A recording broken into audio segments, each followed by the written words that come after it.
Okay, so we are going to practice making Lewis dot diagrams, and we're going to make a fluorine which has, if you, oops, we don't want to look at this, we want to look at the chart, the periodic table.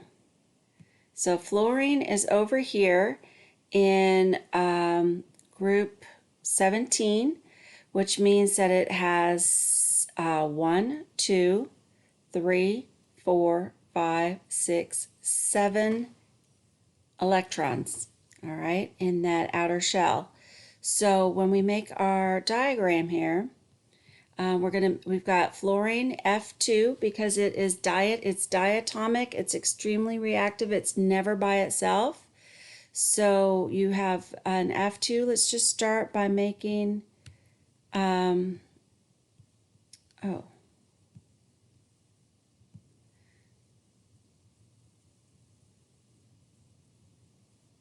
we will start by making an F, right? You put the symbol in the middle, and then you put the electrons around the outside. And remember, in nature, they always want to have as much space between them as possible.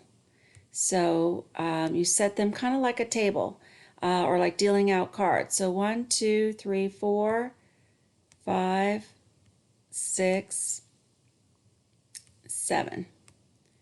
All right. And so that would be one fluorine atom, and then you have, it's F2, you have that little subscript, so you have 2 fluorine atoms, and they each have 7 electrons in that outer shell. Now, they want to have 8. Remember the octet rule? And you have these, this is a lone pair, a lone pair, and a lone pair. So they are happy. They're not going to want to be lost or gained or share. All right, they don't want to do any bonding. They have each other. So these two, though, these are your bonding electrons, and they will do the sharing. So over here, when you draw the Lewis structure, the Lewis dot structure, you have your 2 fluorine atoms, all right, and you have the 2 that are going to share here in the middle, all right. That's your covalent bond. And then you have the lone pairs up here on the outside.